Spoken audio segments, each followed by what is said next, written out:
So now you know, like we have 5 spots now. So when I call a club and we analyze them, so you tell us where you put that particular club. Good, so let's go from Liverpool.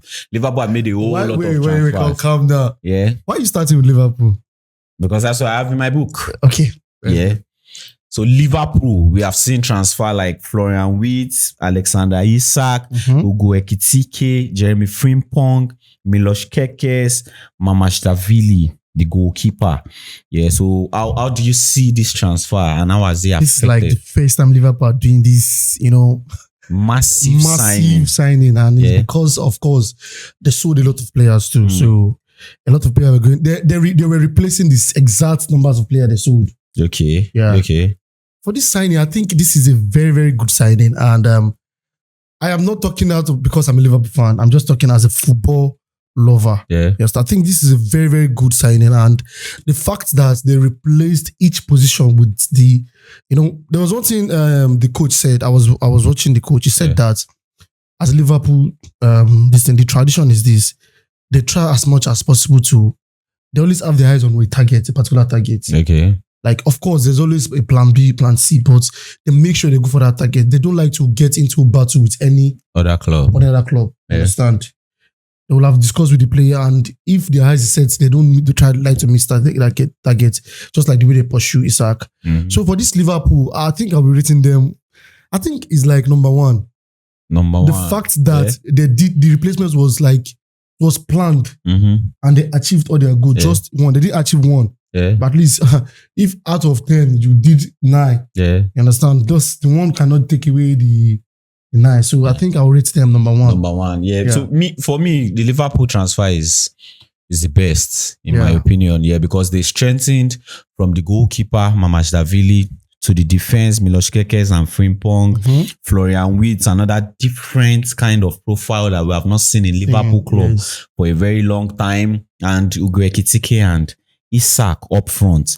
It's just the question is, what more could you have asked for in the transfer window? That's so I think Liverpool, for me, that's massive. It's just a question of how will this guy perform in the club. Yes. Funny enough, of course, a few of them have started, showing that the reason why they bought them. Yeah. And there's something we didn't talk about. Their net spend. Yeah. They had a very positive net spend. They didn't go below because they sold some players too.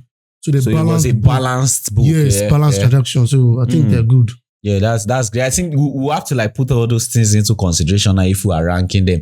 They bought good players, improved the squad nice, but how much did they spend also? Yes. Yeah, so if the spending was ridiculous, I wouldn't rate them. Yeah, it's a bad transfer. Definitely. Yeah, so let's go to Chelsea. This is a club that they've been spending since ages. Like everybody will say, we have spent over $1 billion plus in transfer, going to 1.67 billion now since the new takeover. How much did they spend this summer? I think it should be around 200 plus. Yeah, still a whole amount of money looking at the club that has bought players since 21, 22, 23, 24, and we're in 2025 and they are still buying. We know they have their own side to it. They say there is a business part of it, yes. But at the same time, you want to keep players. Funny enough, I kind of low-key, I don't have issue with Chelsea even signing players. The truth is that they know what they're doing, trust me. Yeah. And Chelsea are not even on the losing side. Trust me, Chelsea will sell an average player for you with a very good price. Million. Do you understand? They will make their money. You'll be surprised. Yeah. Look at Nicola Jackson going to Bayern. Yeah. Bayern Munich. Like, when you told me that, we had this argument, I was like, go Bayern. Yeah. But dude, this guy is still going to a more... And the deal is so funny because you are looking at a Nicolas Jackson that everybody's looking at. Nobody will carry this, but nobody will do that. And it's going to a Bayern Munich and they are paying 15 million euros for a loan player. That's, That's so Chelsea trust me, Chelsea know how to do the business. Yeah. They're very good at it, you understand? Yeah. And they don't like losing in the transfer market, you understand? So for the fact that Chelsea are always using this transfer for business purpose. Yeah. That is their target. I think I will give Chelsea, I'll rate Chelsea number 3. Okay, yeah, number 3. Yes, the fact that they're always doing the business. And yes, let's do, of course, they've been having this issue of scoring goals in terms of a striker delivering. You understand? They look at it. Okay, Jackson is not giving us what we want. Yeah. They had a target. No, not at. They bought the target already in Delap and João Pedro. João Pedro, and of course, João Pedro he has been delivering. Yeah. You understand? Yeah. 2 goals in like 3 games. You understand? Yeah. So that's not a bad start. Look at what he did in the World Club Cup. He did very well. Yeah. You understand? So that's like an upgrade. Yeah. You understand? That's a good buy. You understand? Look at what other player? Look at Delap. Delap have not actually, come to, but of course, he has been playing good football. He has been playing well. You understand? So I think I'll rate them a 3. I'll give them third. Number 3, yeah. For me, I think I'm very impressed with the Chelsea's transfer, with most especially in the attacking force. But one thing why I still feel like we messed up a little bit in this transfer is we didn't get defenders. Yeah. And it's so funny how you just go through all the window and just buy. You didn't get any defender. It still does not make any sense to me. But if we are looking at who they bought and the problem they solved, I think they really eat it. They eat it right. Because they were concentrating on the business side. Because trust me, you could do business with an attacking player than a defender. Yeah, definitely. Yes, It's easy for somebody to come and pick attackers. Yeah.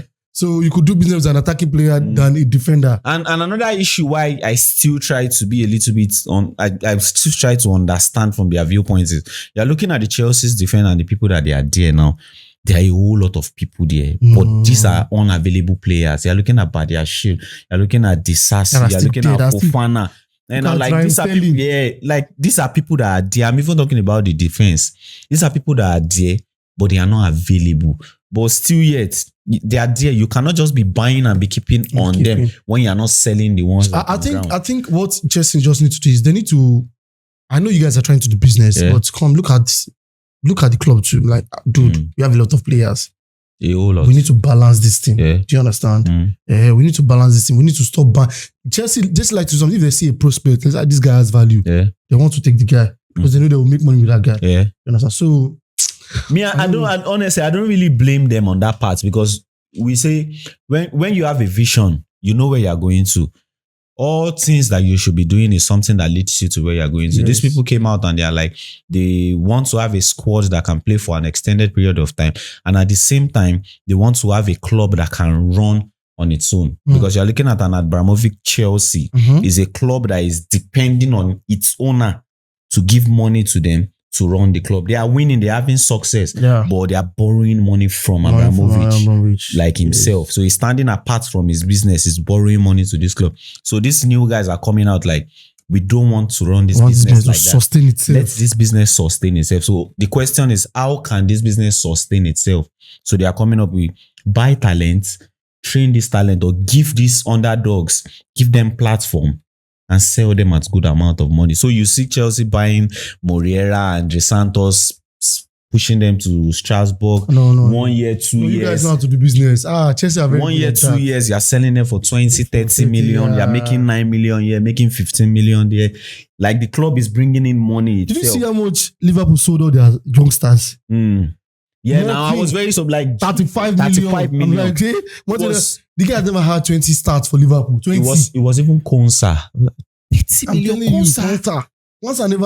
Konsa is not up to, he doesn't have 50 starts for Liverpool. 50. I was surprised though, like Konsa, 30 million. 30 million. Wow. They made a lot of money from that guy. I'm telling you. Look at Elliot. Elliot's going to, and trust me, Elliot will start Aston Villa. He will start. Do you understand? So it's nice business from the two clubs we have mentioned. I think I want to put Chelsea in number 2. I'll put Chelsea in number 2. I'll put it after Liverpool. Liverpool number 1 for me, and Chelsea number 2. So let's go to Arsenal. We see like this is a club like they're not buying players to come and rebuild the squad. They're just trying players they are weak where they are weak. And I think I'm very impressed with Arsenal's transfer. So we have seen Gyökeres, Eberechi Eze, Martin Zubimendi, Noni Madueke, Christian Nogard. They brought a guy from Bayern Leverkusen, the centre back, Incapi. I'm sorry if I pronounce the name wrong, and Mosquera from Valencia, and Kepa as a backup goalkeeper. How do you see these transfers? Does it make sense to your ears? Yeah, it makes sense. I think the these are good players. You know, when you look at Victor Gyökeres, look at Iberici, easy, like, you know, already made star. Yeah. Premier League. Proven. Yeah. You understand? Mm-hmm. So I think he's now, it's up to the coach. Yeah. How do you want to use these guys? Do you know how to use them? Yeah. You understand? I think he's a very good summer transfer for Arsenal. Yeah. Very, very good summer. When you look at the fact that they bought where they were, like, I think I rate them second. Second, yeah. Then now, the reason I'm giving them second is because they did like they bought like what they needed.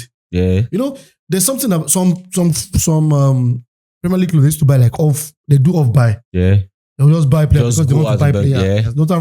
Not time for us did it when they came back to Premier League. They just bought a lot of players. So they bought like the exact player they needed profiles. You know, like profiles. So yeah.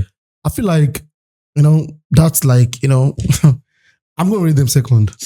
Yeah. I'm impressed with Arsenal's signing because even from last 2 seasons, every one of us who have been talking about upgrade this team, bring him back up. You guys are just playing, and when you get to game week 30 something, you have injuries, and all of a sudden you can't chase the league anymore. But now they have gotten to a space where they have gotten their first squad. And they still have people that can come in for them. And it's beautiful in just 3 matches because you're seeing Saka go on injury. Yes. And Madueke comes in and he's playing. Havertz is not around. There's Gyökeres who starts up front. Yeah. You're having Matty Zubimendi. And all of us who have been talking about the impact of Partey in Arsenal's midfield. And then all of a sudden you have Martin Zubimendi, who we know, like, as much as the game goes on, he can become that profile. Not that profile yet, because I see Martin Zubimendi as a profile of, he's a conductor. He's not really involved in the offensive part, like up front in the final third, but in the middle phase of the game, he wants to collect the ball, share. And I think he does the Partey job perfectly. If I'm allowed to say that, the physicality of Partey might not still be there, but it's just that guy who brings a balance to the midfield for Arsenal. So, and Mosquera being in the centre back, handicap is somebody who can play in the centre back. I think we have been speaking, like Shegun used to say it, he said, Gabriel and Saliba, they are good and top players. Yeah. But if you do not have a backup for this guy, what happens then when they are not around? Definitely. So you're having Mosquera as a centre back. You're having this Ankapi guy from Bayern Leverkusen as the left centre back. It's just perfect. It's like you're shocking everywhere where issues can come up. So I think Arsenal's chance. I put Chelsea in second already. Yes, you know, like, I would say that. As I just spoke about this, I just like Arsenal did a very nice transfer. Very, very nice. So it's just unfortunately, I'll keep them in number 3. Number 3. Yeah, they are the third for me. That's great transfer from Arsenal. So let's go to another club here. Manchester United. They signed players that we call Premier League proven. Yes. So you're looking at Benjamin Sesko. You're looking at Matheus Cunha, right? Yeah, you're looking at Brian Mbeumo, and you're looking at Senne Lammens. Oh wow! 4 transfers. Just 4? Is it 4 transfers? Yeah, 4 transfers for me. That's the ones that I'd be like, okay, we can bring out here. How do you see this particular one? I don't know. I don't want the Manchester United fan to come for me. Please say what is on your mind. Well, I will say what is on my mind. Yeah. You know, the first 3 games I've seen, I don't know. I'm not still convinced. You understand? I've seen that game, and it's like, you know, those players, the bots, they're not even doing their job. You understand? Yeah. I feel like they've not done enough.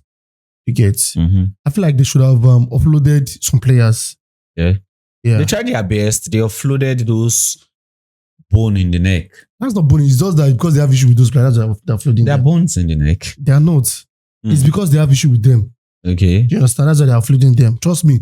You know, sometimes when you don't even know what your problem is, you will just be beating around. Like you won't tackle that particular thing. You just be everywhere. You just be finding, I put this on, this is a problem. I put this is a problem. So I think that's what's wrong with Manchester United. Like I feel like they didn't do well in the transfer market, and I'll be putting them in like 5th. 5th, yes. You know why I like Manchester United's transfer? The reason why I like Manchester United's transfer is they brought in people who solves the problem that they had in the previous season. In the previous season, they struggle to score goals. Lack of goals, yes. Like they struggle to score goals. And you're having somebody like Benjamin Sesko, Matheus Cunha, and Bryan Mbeumo coming into that front. Like that's the front three basically. And these are people with goals. These are people 15 goals per season, 19 goals per season, 20 goals per season. Like these are proven guys. And two of these people we're talking about are Premier League proven. One person I'm very, very optimistic about. I have Manchester United matches that I've seen this season. I feel like this guy is going to ball when he starts hitting it right. Is Bryan Mbeumo. Yeah, he fits perfectly. I'm telling into that system that Manchester United. Good. He's good. Yeah. I'm still optimistic about him. Yeah. Than Cunha. Yeah. For me, I don't know why.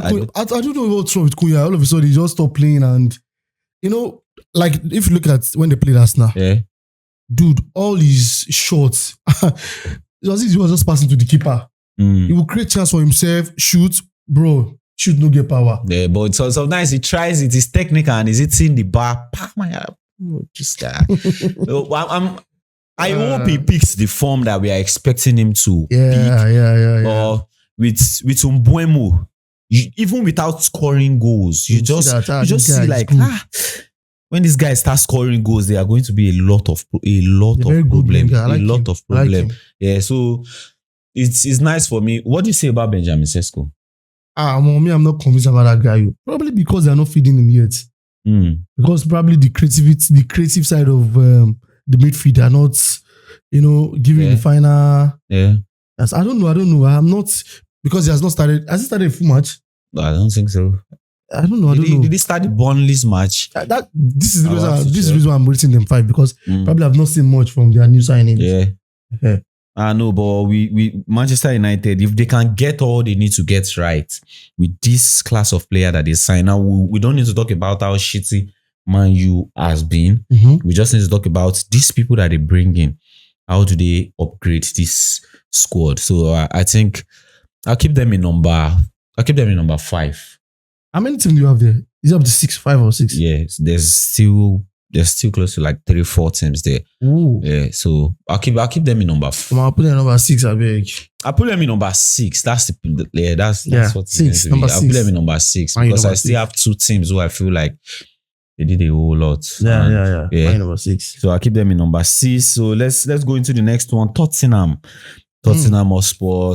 Let me have the names. They didn't just sign players. They signed the coach also. Yeah. Signed Thomas Frank, signed Kolo Muani, signed Mohamed Kudus, Xavi Simons. Yes, Kolo Muani Tottenham.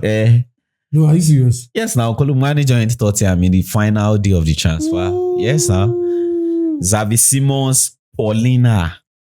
Ooh. Yeah. This guy stole Xavi Simons from you guys. Nobody actually knows what went on deep down. They didn't. I think they were delaying on the deal, so the guy just he just made his choice. There were choices on ground. Let me not just waste my time and stay on this one. One thing I feel like would have altered that would have been salary, because as much as the deal was progressing and everybody was saying Chelsea wants this guy, there was never a point where we spoke about agreeing personal terms. So I feel like that alone too. Because he's earning around 150 aside bonus in Leipzig and is probably a captain or something. And you're coming to a Chelsea squad who they are telling you we have a wage structure here. We're not going to be giving you bags of money. And Tottenham are ready to pay. And Tottenham are ready to do what it takes to bring him in. So I think personal terms could have been an issue. I don't lie. What did I rate? I put Liverpool first. Yeah. Arsenal second. Chelsea third. I put them fourth. You put them fourth. Why are you putting them fourth? Bro, that's a good signing. I like those players. Yeah. I think they signed the players that fit their kind of play. Their style of play, I mean. Yes. Yeah. Signing Simon. Simon is a creative player. Yeah. Signing Kudus. Come on.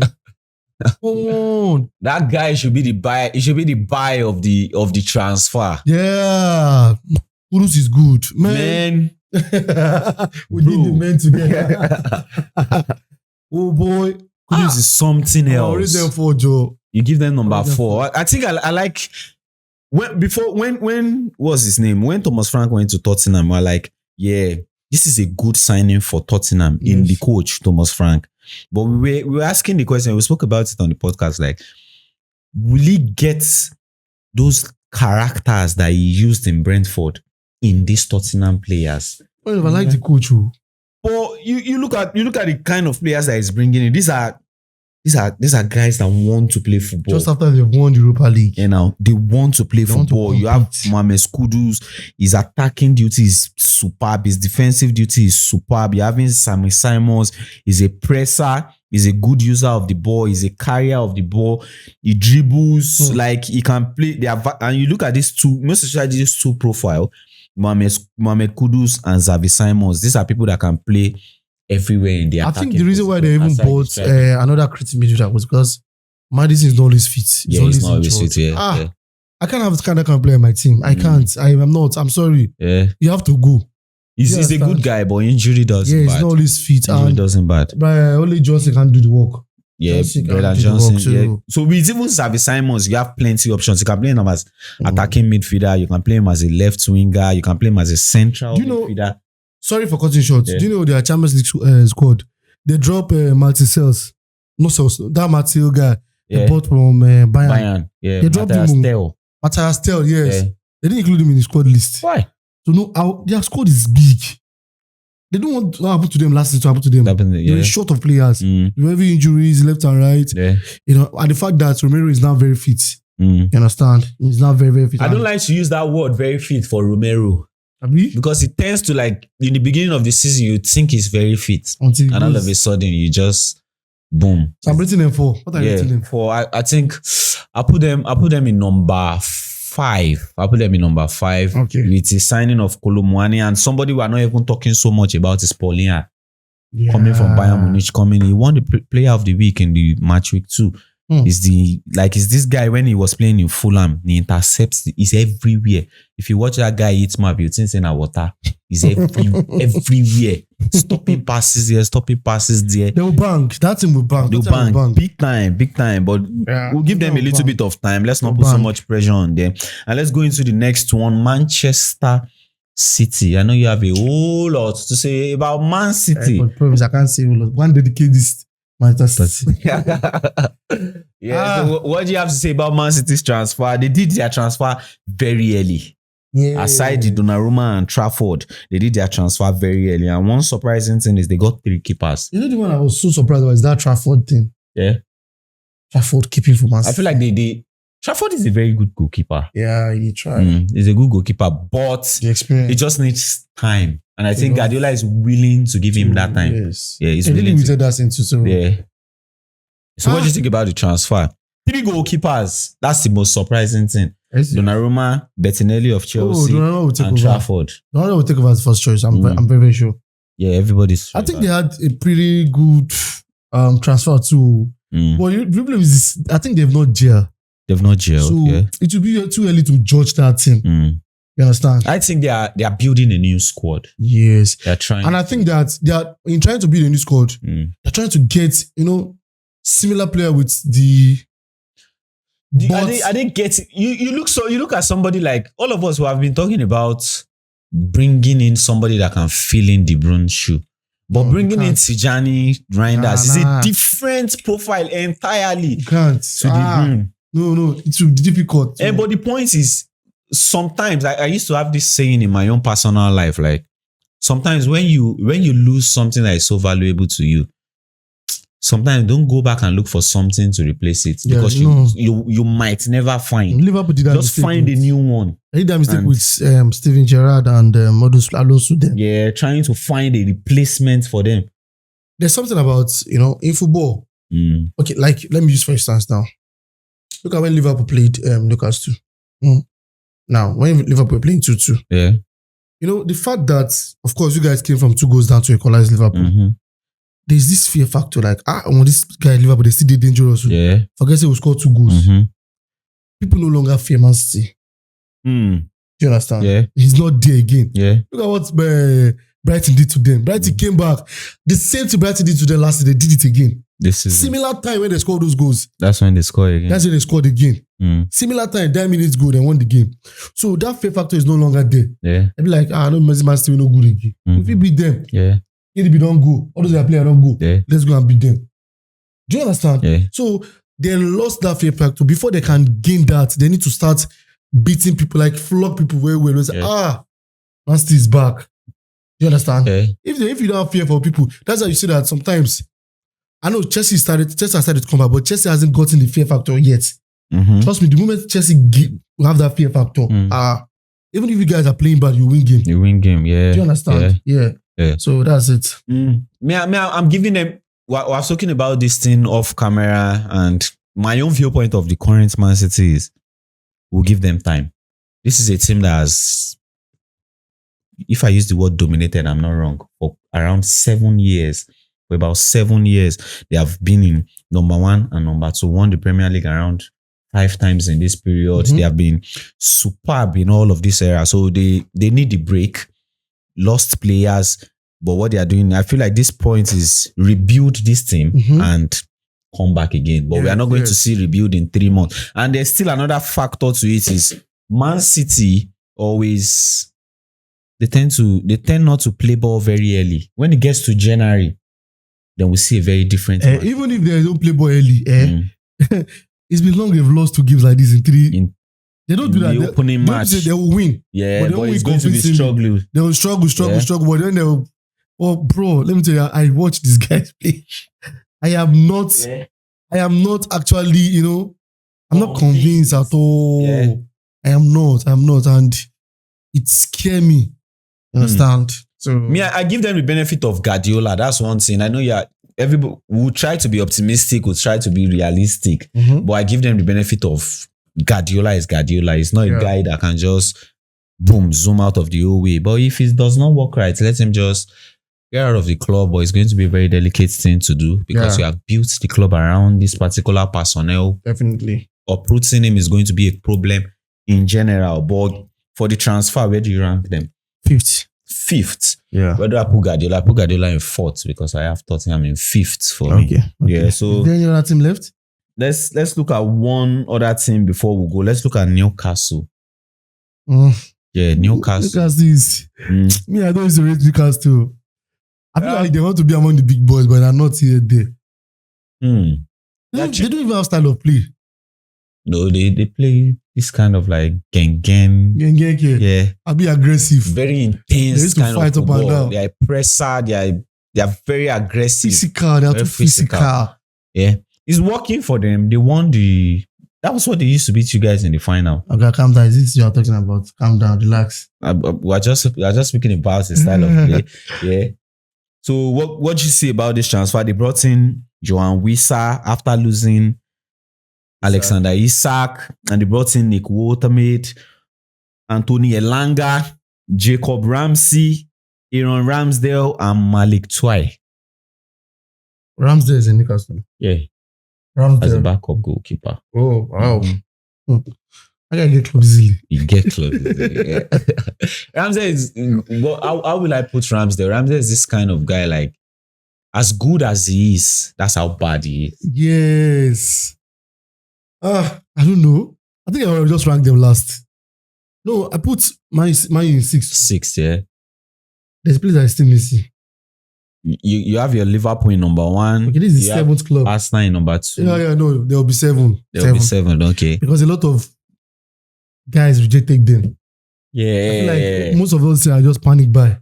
Is it panic buy or going for third option? Like they should have gotten, if they got everyone that they need, that they went for, they would have gotten the best. Yes. Even the Wizard they went for was because Ekitike, all those guys rejected them. They're like, okay, let's just go for. And the guy wanted to leave the club. He wanted to leave Brentford, so he's like, it's a green light already. So they just jumped. Yeah. That's true. So, but me, I think the profile of player that they got, aside Aaron Ramsdale and this Malik Twine that I don't really know that much, this 4 guy, Wissa, Watermaid, Elanga, and Ramsey, these are going to be good guys for them. Wissa fits into the way they play. He's a very somebody that's playing for Brentford. You know how intense the environment would have been for him. So you understand he can fit in perfectly. Jacob Ramsey is a central midfielder, can go, come.